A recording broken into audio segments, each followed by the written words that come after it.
Hello, everyone, and welcome to the Spirit Side Podcast. Joining me today is Rosemary Ellen Guiley. Rosemary, thank you for joining us today and taking time out of your busy schedule to talk to us about angels today. Well, it's a pleasure, Paul. This is a good time of year to talk about angels. People are focused on angels more during the end of the year and the holiday season than they are at other times. And yet angels are around us all the time, and I think it's important to bring their presence and their role home. It certainly is. As I was podcasting earlier this week and last week, I had a personal angelic experience this time of year, and it's usually when we hit November, I really start thinking about the angels and feeling their energy very much near. But I was wondering in the beginning here, could you tell us a little bit about what angels are? Because some people are still confused about who they are, what their function is. Some people think it's their grandmother, their parents, their favorite pet. But who and what are the angels? We do have many ideas about angels, and there's no one fast definition of an angel, but an angel encompasses many things. And primarily the angel is an intermediary, an interface between us and the Godhead, however we define the Godhead. This is a role that intermediary beings like angels have in all spiritual paths and traditions. They might go by other names besides angels, but they have the same function, to be an interface, because the Godhead, the Supreme, the all that is everything, is kind of an abstract concept, and the human heart yearns for something personal. We like personal connections. Mm-hmm. And so the angel becomes a very personal way to help us develop spiritually and have a relationship with the Godhead.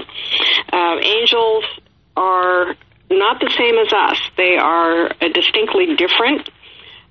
They tread their own path, but we have many intersections with them. And as intermediaries and interfaces, they traditionally, in lore, take our prayers to God. This is how we help to develop a relationship with the Godhead, is through prayer. They take our prayers to the Godhead and bring the answers back. They have protective qualities. They are guardians in many respects. They're guardians of individuals, of countries, races, groups of people, planets, the world of nature. They have many overseeing kinds of functions. Right. And as guardians, they do offer a lot of protection. We have many stories of angels delivering miraculous rescues, but by and large, they're not tasked with pulling our chestnuts out of the fire. There are reasons why some people get miraculous rescues. So they're not here to do our job for us. They're here to help us grow in life, develop spiritually, and make the best possible decisions we can on our path. They will provide comfort and advice. But here again, they're not going to direct everything for us. So we can have a very good relationship with the angelic realm. And I think it is important to cultivate one. They are energy beings. They have no distinct form, but they will often appear in human form, and I think that's for the purpose of helping us relate to them. We see them as idealized images of ourselves, that if we were to be the idealized human, we would be angel-like. Mm-hmm. And that brings me to a question that I get asked a lot, which is, can people become angels after they pass on? My feeling is that they can become angel-like. We have so many stories of people say, well, my grandma died, and she's my guardian angel now. She's always around, and she gives me advice and really helps me out. Well, that's an angel-like role. It doesn't mean grandma's become an angel, but she's become angel-like. And I think that happens with a lot of people. It's a choice that souls make when they pass on, or how close they're going to remain to people who are still living, and in what capacity are they going to continue to be present. There are, however, beliefs that people do become angels, and Emanuel Swedenborg, who was a mystic several centuries ago and had conversations with angels, believed very strongly that after death, people are going to either become angels or demons. He saw heaven and hell as being kind of fixed states. Right. And people in the afterlife comment that angels remain available to us after we pass on. They continue to help with the growth of the soul. We also have concepts that there are angel-human hybrids on the planet, that we've had interminglings throughout history. So all of these scenarios could be possible, but my personal belief is that angels are distinctly different from us. And I was given a message to that effect some years ago, where the angels told me, do not confuse us with you. We're different, but we walk parallel paths, and there are many intersections, and we are the embodiment of unconditional love. And I think that's an important way to look at angels, that this is what they bring to us. The energy of divine light and unconditional love is, these are the highest frequencies of energy that we can access. This is what the human soul strives for, is evolving toward, and angels are this helpful presence, force in the cosmos that provides us a lot of aid. Yeah, I believe they definitely do, and it's true what you said. A lot of people, when you talk about God or the angels, they kind of want these beings to bring the answer right to their front door, but in many people's experiences that I've read, and even my own, that's never the case. They put the tool in your hands, but then they always say you have to do the work yourself. And oftentimes as human beings, we trip over those tools and don't always get from point A to point B as smoothly as we should. But it's certainly up to us. There's always a lesson to learn. There's spiritual growth to be gone through. And I think it's important for people to realize that as well. They're not our heavenly maids and butlers who are going to bring, our requests right to the doorstep and drop them off for us. Well, exactly. And yet, I've interviewed so many people about their angel experiences over the years, and some people say, well, I ask my angels questions about what I should do in a certain situation, and they'll give me an answer. But my belief is that angels work in ways that are best for each individual. How is the best way to get something across? And we have our higher self. The higher self is that part of our consciousness, which is our steering mechanism on our path in life. And angels may work with the higher self to present information to people. And so I think sometimes we can't really parse where something is coming from. You pray to the angelic realm and you get an answer and guidance, and is it the angelic realm is working with your higher self to present that information to you, and you think it comes from angels or comes from your higher self. In the end, doesn't matter. You get the information you need, but you do it by reaching out to this interface. I've had angel experiences my whole life, and I'm very close to the angelic realm, and yet I've never relied on them to solve everything in my life. Everybody has crises, ups and downs, obstacles, problems, challenges. But angels will help you find clarity, the path of light, and see your way through things.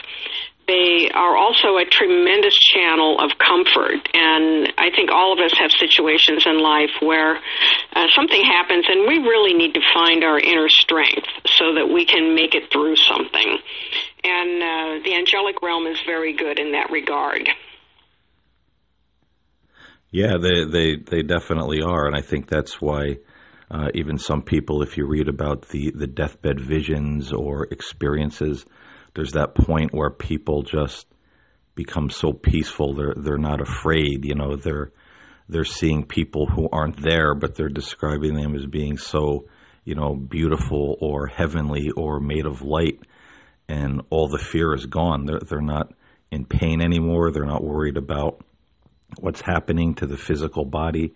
I think just the presence of an angel just really brings divine love and light, right where we are. And like you said, that in and of itself can be a tremendous source of strength and comfort no matter what's going on around you. I often say that, the world could be literally going to hell in a handbasket, but if there's an angel standing next to you, it doesn't really matter so much because you just have that peace that, as the Bible says, surpasses understanding. No matter what's happening in the physical, you're just not moved to that fear or that sorrow like you would if you were just facing it, on your own, or maybe without the belief, in angels or something higher. Very well said, Paul. And yes, in the case of deathbed visions, people are very comforted by visions of angels. In fact, historically, that's one of the angels' significant roles, is to help us across that bridge to the afterlife. They are escorts. Mm-hmm. And people also see their departed loved ones in their final moments as well. These have been very well documented in recent times. Culture to culture, they're very consistent in terms of the characteristics of these visions. And so I do believe that we have a spiritual presence that is with us all the time. We do, and that kind of launches us into part 2 I wanted to talk about in the podcast.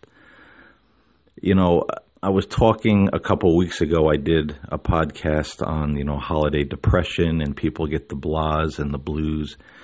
And I was saying, even if you're alone, there were holidays that I've spent alone, really not a lot of people around, if anyone.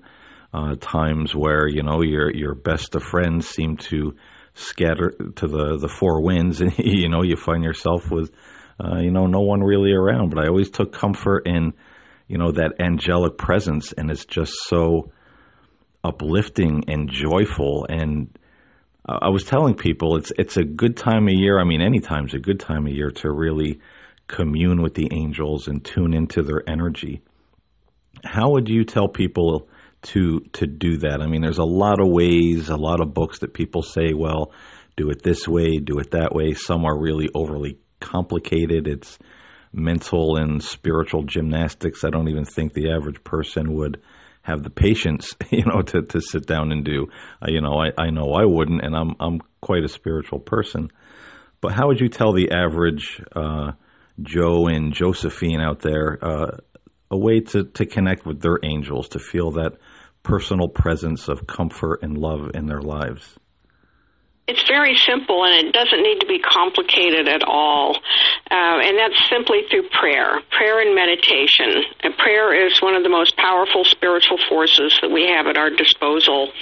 And by sitting down in prayer and asking to be connected to the angelic realm and the personal angels around us. I believe we all have a guardian angel that follows us throughout our entire life. Maybe we have even more than one.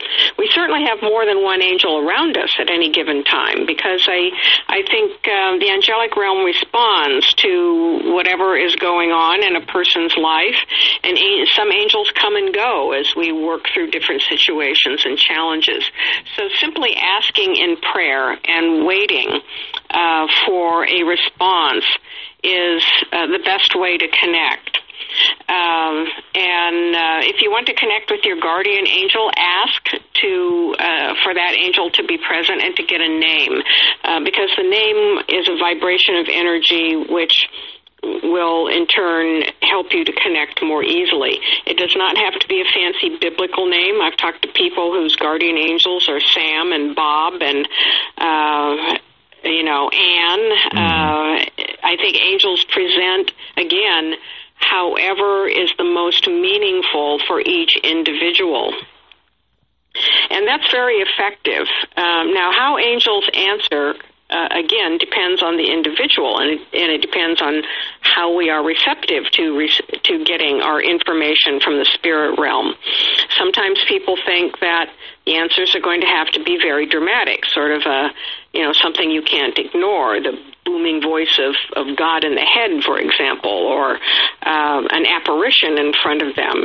And the ways of the spirit world are very subtle. This is why it's important to cultivate prayer, because prayer is a refining energy of consciousness, and it is important to meditate every day, which also refines consciousness and helps us tune into the subtleties of the spirit realm. Angels will often impress thoughts in the head, and it is kind of an inner voice. People tend to doubt that because the first thing that arises is, oh, well, am I imagining that? Is that what I think it ought to be? You know, we have kind of that counter inner voice that immediately wants to judge and assess and dismiss even.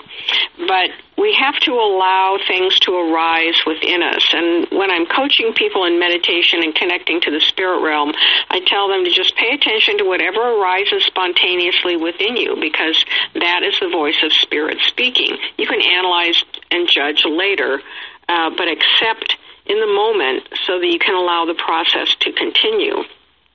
So angels will impress thoughts. They can influence our dreams. They deliver answers through signs and synchronicities. Sometimes it's quite obvious, like the feather that falls on the floor, or the proverbial penny from heaven. It might be something very personal for an individual that's meaningful to that person only. They also speak through the words and actions of other people. We all become agents of angels in many respects by saying and doing things that has a synchronistic importance for someone else, and we may be angels unawares in that regard. So sometimes it's quite dramatic. Not everybody will see an angel. I usually feel, sense, and hear angels rather than seeing them. I have had some very striking visual apparitions. When I see them, it's usually as pillars of light that are so intense I can't look directly at the light. But again, I stress, it's different for every individual. So the universe is magical, and it responds to and molds itself to every individual. There is that power in the cosmos. And if we think of the universe as magical and responsive to us individually, that in turn opens the gateways to developing that relationship.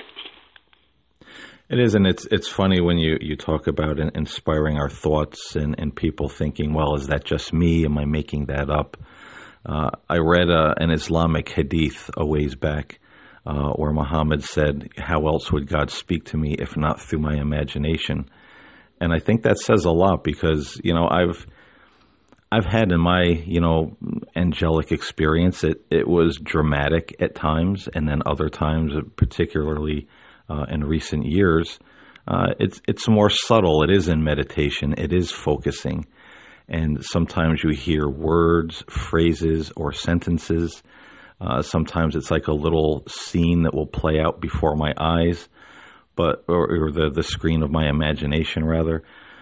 And the thing of it is, I always tell people, when you're getting information from the angels, because those words, those sentences, those phrases, they come almost as like a download. It's not like you're making it up word for word. And the little scenes that play across, almost like a daydream before the mind's eye in meditation, you just kind of get caught up in it. You're not making it up. You're not making this happen. And I say that's usually a pretty good earmark that, your thoughts, your imagination is being influenced by the angels. And very true. And yes, that is a very good hadith about imagination. We misuse the term imagination, and debunkers and skeptics will dismiss things by saying, oh, it's just your imagination, as though it's a hallucination or a fantasy. Imagination is the faculty that enables us to live, to create, to vision, and to have a relationship with the spirit world. Without imagination, we would have nothing in physical life because we would have no power to vision anything and bring it into manifestation. So I do so many different kinds of workshops with people for connecting with spirit, and that's one thing that I emphasize, that Yes, it is your imagination. Your imagination is the conduit, just like electricity is a conduit of power. And this is how the world of spirit can access you. And so pay attention. And when people are able to get past that obstacle, it really opens up their own intuitive and even psychic abilities. And that's another way that the angelic realm addresses us, is through our intuition, a knowing, that we may ask for help, for guidance, for an answer, and then we just suddenly know the answer, and we know that it's the right answer. So we are assisted in so many ways, and yet they're both subtle and yet dramatic at the same time. Yeah, I like how the Christian scientists they refer to angels as angel thoughts, and they say they're the direct thoughts of the divine coming to you in a moment of need. When you get that holy cow moment, or that thought that says, why didn't I think of that before? That's an angel coming to you, or an angel thought. So in their practice of metaphysics, they really believe in that, and they teach that, pay attention to your thoughts, because you never know, when an angel is going to speak to you, in your thoughts, your imagination, your mind, your intuition. And I do think that's very important. And I do think it gets lost in translation, because in today's modern world, when you do say imagination, it's always, well, that's something for kids. Well, kids do that. It's for play and making things up, and it really has lost a lot of importance and power in the way we define imagination in this day and age. Absolutely, and so I'm always seeking to reawaken people to what imagination really is and the power that's in it. And in many respects, angels may be very abstract to us. It may be, closer to that Christian Science concept of the thought energy. Mm-hmm. It's pure energy. I think the personification of angels in human-like form and with personalities, which is a way that the force of the Godhead and the cosmos molds itself to human beings, is very purposeful and has helped so many people have something they can relate to. Because again, we emotionally, when we are trying to connect to something, we want to relate in a personal way. It's very hard for human beings to relate to something abstract. Mm-hmm. And so when monotheism supplanted the pantheon of the personalized aspects of the Godhead through the gods and goddesses, that's really when a lot of the angelic power came to the fore, because it was perceived as a more personal energy and interface that could help human beings deal with something that was very abstract, that had no image, nothing that we could conceive in our minds other than a force. And so I think that people need to believe in angels how it best suits them. And that's why, I was saying early on in the show that there are many concepts of angels, and they're all right in a way. None of them are wrong. They're all right, but the fundamental definition, I believe, is this intermediary that helps us connect to higher things and our higher self as well. Yeah, I'm a very big believer that there's no human being or religion that can tell us exactly what God is or exactly what lies on the other side. But I believe that force is loving. It is, personal to us, but I also think that it relates to us in the way that we understand it.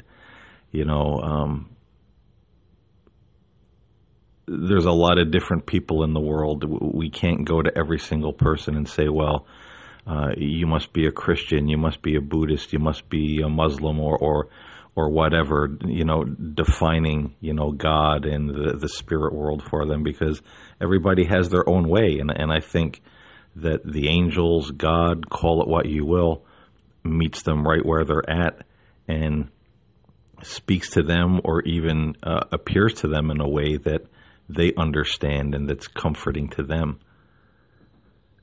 Well, exactly. And for some people, having an experience where a human-looking angel manifests and interacts with them in some way may be the perfect, appropriate way for that encounter to happen, as opposed to something that for another person, the more powerful connection might be in a more mystical experience. That's an expansion of consciousness without the appearance of a particular being. And it's very fluid. The spirit world is very fluid and very malleable. The people who have dramatic rescues, for example, the mysterious stranger phenomenon, very well documented. And the characteristic of that is person in crisis, person in sudden crisis, sudden appearance of a mysterious stranger who is very odd in many ways and has some unusual physical characteristics, but in the moment of crisis, the experiencer is not questioning things and does something to solve the crisis, avert the crisis, rescue the person, and then make a sudden disappearance, never to be found again. There's often very little communication. Sometimes there is, but very little to no communication. And if the experiencer tries to find that individual to thank them, there's no such person. And people ask, well, why doesn't that happen all the time? Why is this person who's about to drive over the cliff to their death get saved and somebody else not? Very difficult questions with, of course, no comforting answers for everyone. It may have to do with a person's time to go. It may have to do with karmic factors that we don't know or understand. It may have to do with, this is the kind of experience the person needs to get them jump-started on their spiritual path. And that's usually the case when people have some kind of dramatic encounter, is it turns their life around. Whereas some of the rest of us may not need that. We may only need the ongoing, gentler, more subtler ways of interactions with the angelic realm in order to steer our path. Yeah, I definitely agree with that. There was a time I wasn't so sure about reincarnation, but now the more I read, the more I meditate and think and look into different philosophies, the more I think that, some of these things do happen. Because like you said, it could be karmic, it could be their time to go, there could be some greater lesson. And sometimes I always tell people, stuff just happens. We live in a fallible world. Run by man, and a lot of things can go wrong, with health and machinery and buildings. It's,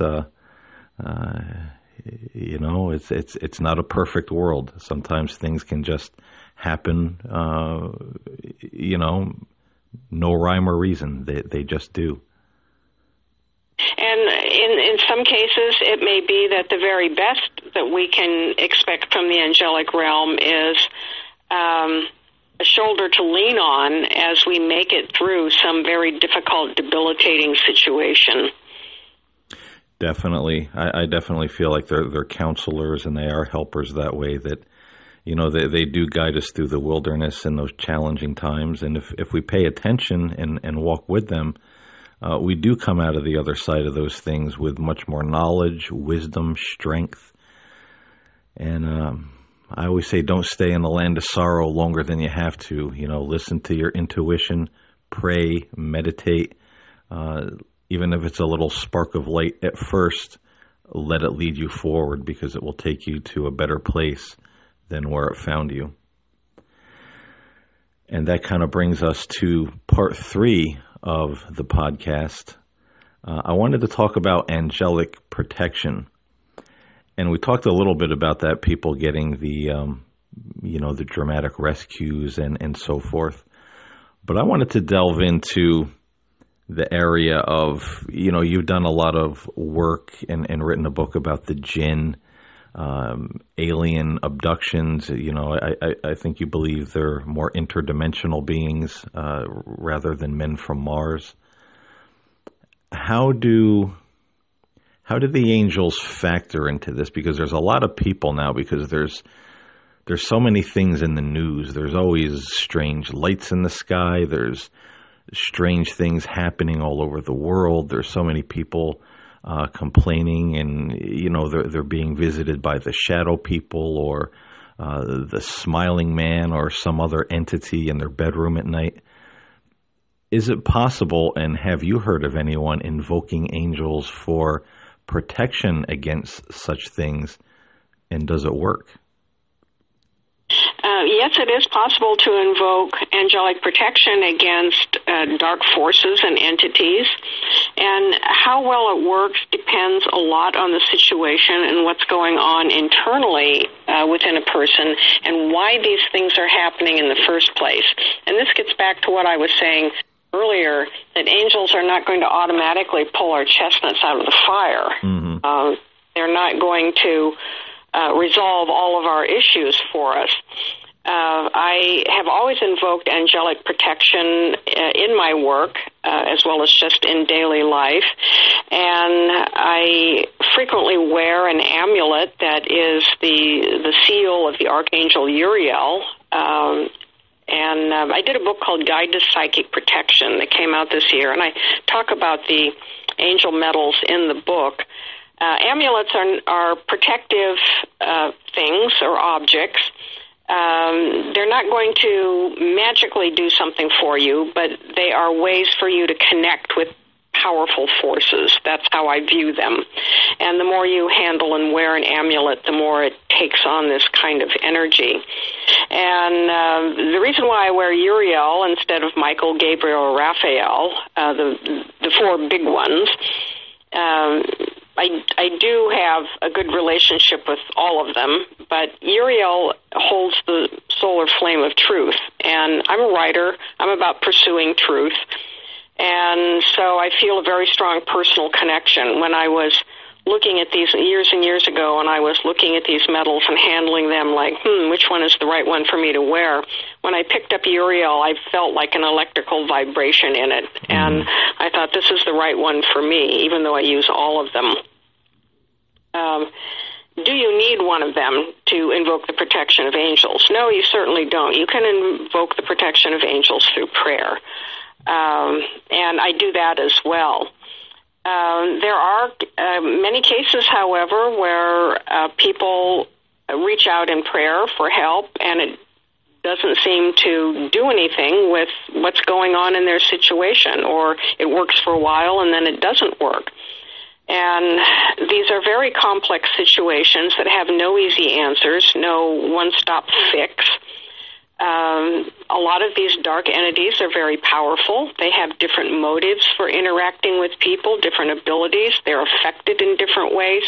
Some of them are easily affected by the protection measures that we use, and some of them are not.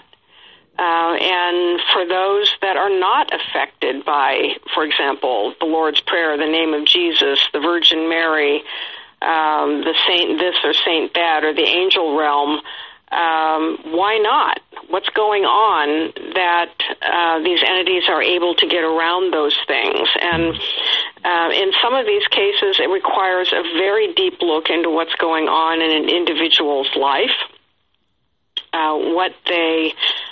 why they have vulnerable boundaries and why something is pestering them in the first place. What's the point of origin? It doesn't happen for no reason. Mm-hmm. And is it something that started in this life or in a previous life? So some of these situations get very complex and may take a long time to unravel, not just with spiritual measures, but with traditional measures, even like psychotherapy and medical help.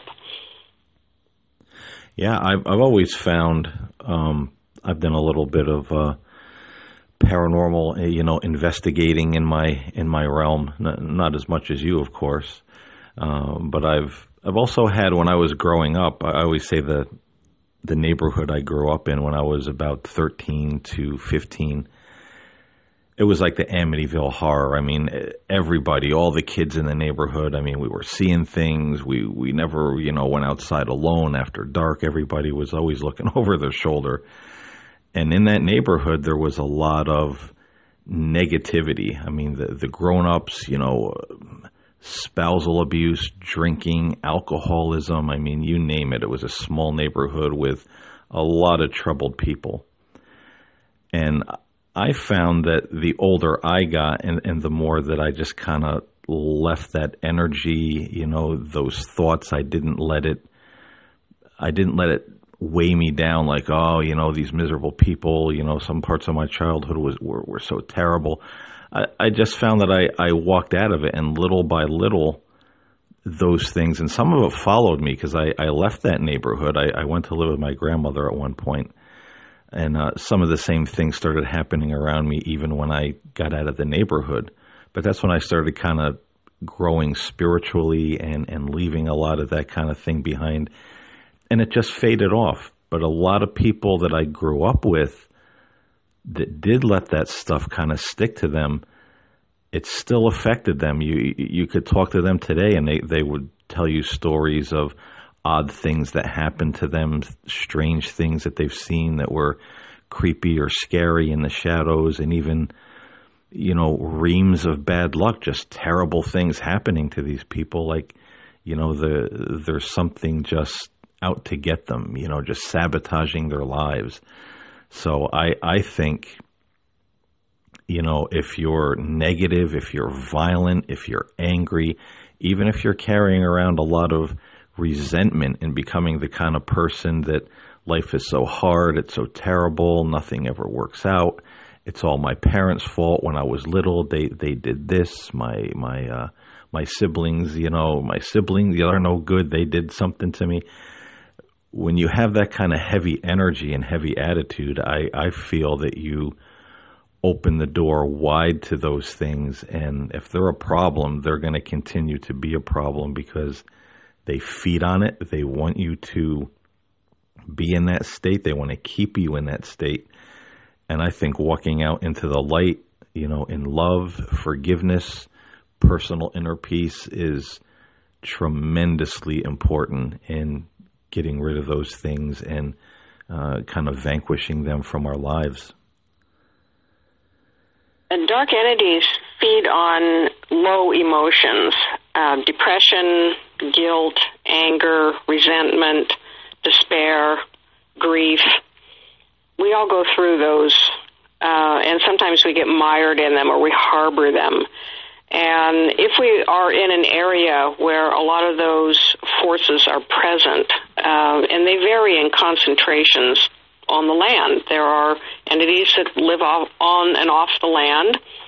They live off the energy of the land, and we find pockets where people run into all kinds of problems all the time because of where they move into a certain area, and it's known for accidents and bad luck and illness, divorces, drug abuse, and then other areas where people are very balanced and happy. These variances in the landscape were recognized by the ancients. Plato wrote about it in Republic, and he said that there are places on the planet that belong to the gods and spirits, and we should know this and pay heed. Mm-hmm.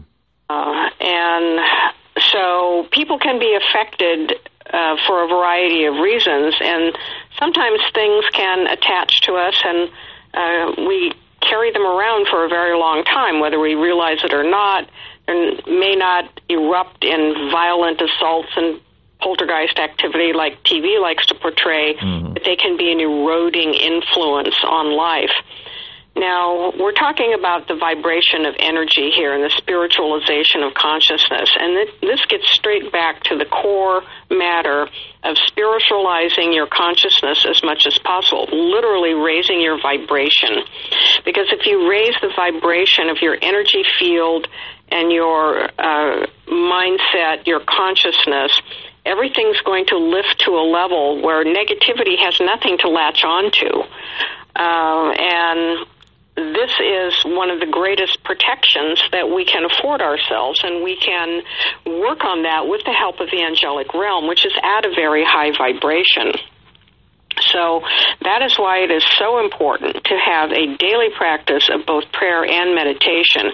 And I have emphasized meditation for years. I've been a meditator most of my life because meditation is a bit different than prayer. In prayer, we're asking for something, where meditation is more of a stilling of the mind in terms of making a connection. And it also is like going literally to the energetic or psychic gym. You know, you're going to build up your spiritual muscle just by meditating for a few minutes a day. I can't tell you, Paul, the number of times people have answered me by saying, oh, I'm too busy. I can't concentrate. I can't still my mind. I can't. It's very easy to meditate, and you don't need to be a yogi to do it. Nobody's asking you to, go off to a mountaintop and be in total silence. You can meditate in the midst of hubbub in the daily world if you know how to still yourself. And I've studied many kinds of meditation over the years. I was very involved in Zen meditation and different kinds of yogic meditation. And I eventually evolved my own personal style of meditation. Mm-hmm. And when I travel, I keep a busy travel schedule, so sometimes I don't meditate every day, but I have made it a point to meditate as much as I can. And I think that that's one of the things that can help people stay on an even keel and not have these negativity problems to begin with. It is. Meditation is awesome. When I used to do it, I started when I was about 15. It was on and off, hit and miss. And now I've really been doing it steadily for, I would say, about 7 years now. And just the difference, I remember when I started making it a daily practice, just after the first 2 weeks, I remember coming out of meditation, I would tell my wife, like, man, I can't believe the dramatic difference, that I feel, in every aspect of my being just after 2 weeks of sitting in meditation, sometimes for 10 minutes, sometimes for 20 minutes. But it really is an awesome tool that, kind of at a loss for words, the peace that it brings, that stillness you have in meditation seems to carry over into your everyday life. Some people take a little longer, some people it's shorter, but it's an awesome feeling. It really is. And the more people practice meditation, the easier it gets. And, that's why I'm saying even a few minutes does the trick. 10 to 15 minutes, people have this false idea that to meditate, you've got to sit in a lotus position and withdraw from the world and meditate for hours on end. And that is a spiritual path, but it doesn't necessarily need to be yours. You can get the same benefits from meditation in other ways. So both prayer and meditation are very important. And the higher we raise our vibration, again, I'd like to emphasize this, the less likely we are to have difficulties then. I mean, it's not going to magically make everything go away and life be rosy and perfect. I think it's the nature of life to learn by overcoming obstacles and, dealing with challenges. But in terms of the negative forces out there, the dark entities, the toxic people, we're going to be more resilient and buffered against that kind of thing, less likely to encounter it in the first place if our vibration is high enough that this stuff can't even reach it. No, it's true. Just like we were saying earlier about being in the presence of an angel, that it seems to take away that fear and that dread, in certain situations. And like you said, it's not a magic pill that makes everything go away, but you are a lot more resilient. Things that you used to get nervous over or thoughts that would be fearful, they don't affect you the way that they used to, and many times not at all. So it definitely builds up the the emotional and spiritual immunity, where you're not so easily, kicked off your track in life.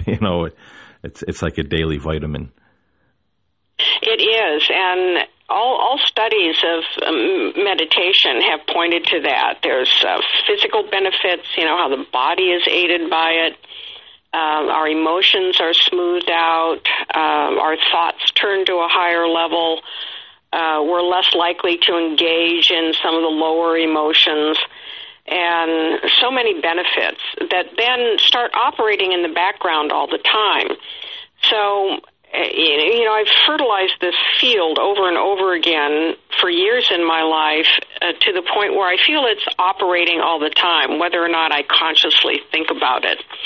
And even when I'm not consciously thinking of angels or invoking their presence, this presence is around me because I have cultivated that energy so much. And so, let's not wait for a crisis. Many people wait for a crisis. Well, that's okay. We all get started some way. But my advice is don't wait for a crisis to cultivate this relationship and the many benefits of being in that field of energy. And, you mentioned earlier on, Paul, about at holiday time, it's difficult for so many people. People feel alone. They start thinking about things that haven't gone right in life. It's the holidays, I think, are more difficult than they are happy for most of us. Mm-hmm. And one of the reasons why I wrote Christmas Angels, True Stories of Hope and Healing is to portray stories like that, because I've got many examples of people who were facing lonely times, internal crises, problems, and they were able to make that connection with the angelic realm and arrive at a better place, whether it was something miraculous or something that just enabled them to lift their spirits, depended on the situation. And this book it's an ebook only, and it's available on Kindle. If you have Kindle Select, you can read it for free. And of course, this time of year, I have a lot of readers because people are thinking along these lines. But they are inspiring stories that I think help other people also get through their holiday crises. They definitely are awesome stories, and they do inspire to reach out and connect with the angels. I feel anybody that I've referred that book to, the holidays were quite different, or at least somewhat different after reading it. It took on a different energy, a different thought. And, as we said, coming full circle, it is a time of year. I think people need to connect, with the angels, with the divine. It's becoming a society right now where people are more and more, just divided or by themselves or connecting with others through the iPhones and the computer screens.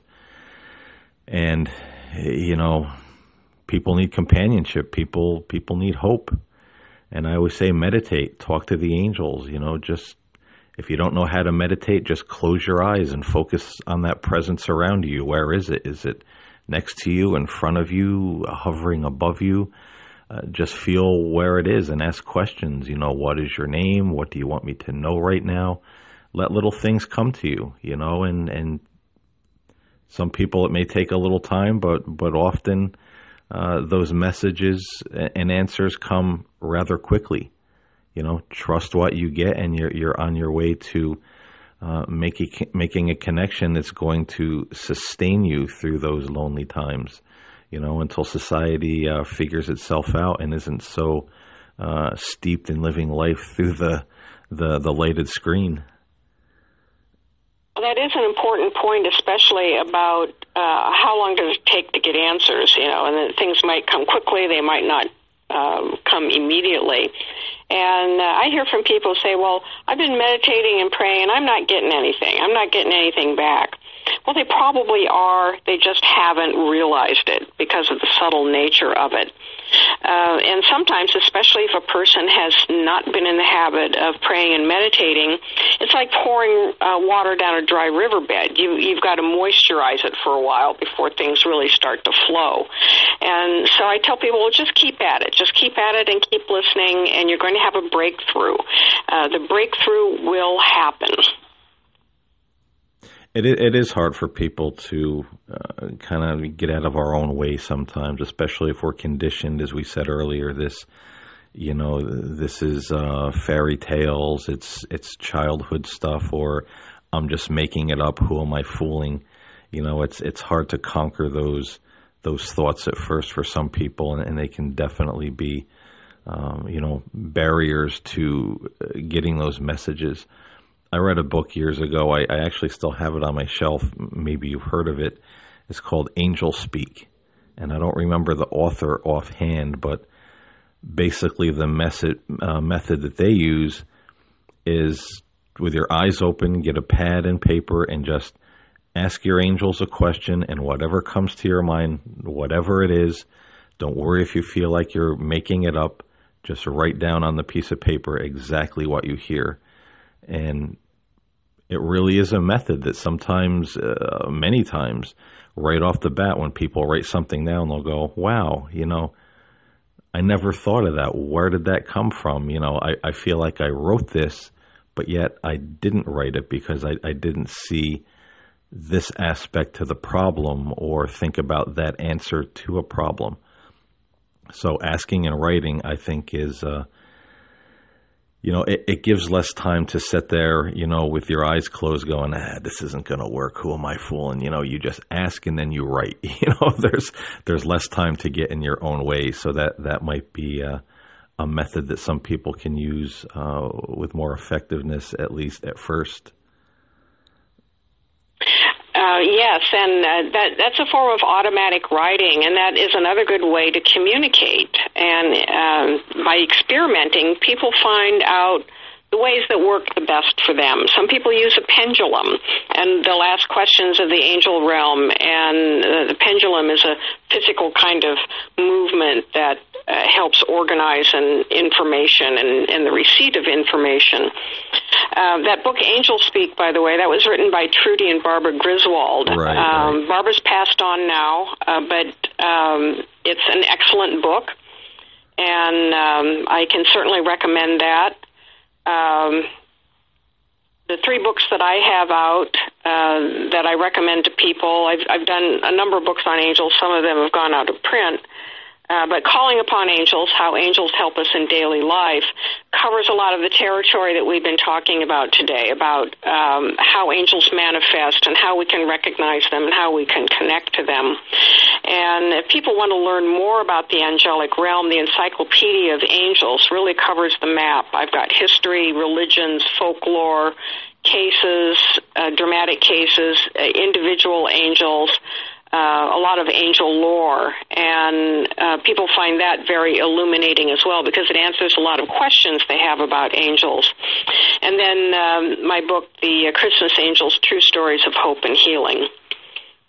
Yeah, and I would say to anybody listening to the podcast, not just because I have Rosemary on the phone, but because it's true, if you want good books concerning angels, angel contact, angel stories, I would highly recommend her books over many of the other authors out there. When I had my experience and I started researching as I got older to find answers, there were some very popular authors and it was a lot of new age fluff. I was reading it and I was like, I just didn't connect. There was something, I don't know if they were just kind of like going with whimsical thoughts that without really the research being done. But Rosemary's books were definitely, when I read those, they were a lot of aha moments. It was solid information. And I just felt within myself, this is the real stuff. This isn't fluff. It isn't just trying to make a quick buck on the angel market. This is somebody that's been there, done that, and certainly knows what they're talking about.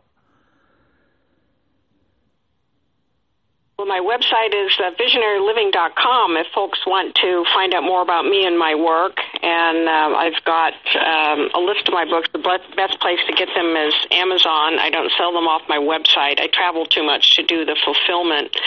And I also want to mention, Paul, that I'm a publisher as well now and have been for some years. I publish books on the paranormal and metaphysical fields.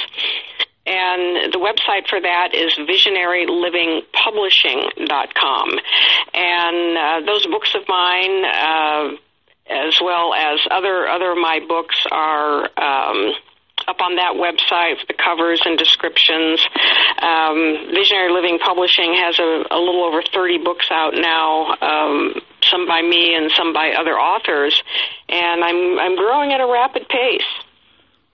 That's awesome, and those links will be in the podcast description for anybody interested in getting Rosemary's books, or if you have a manuscript you want to submit, it'll all be below in the description. You can contact her.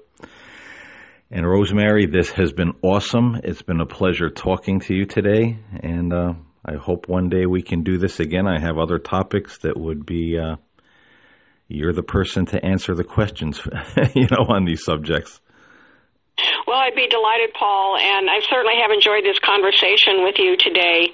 It's been very illuminating on the topic of angels, and I'm sure other people will enjoy it and benefit from it. I agree. So this is Paul James Caden and Rosemary Ellen Guiley from the Spirit Side bidding you peace, and I'll see you in the next podcast.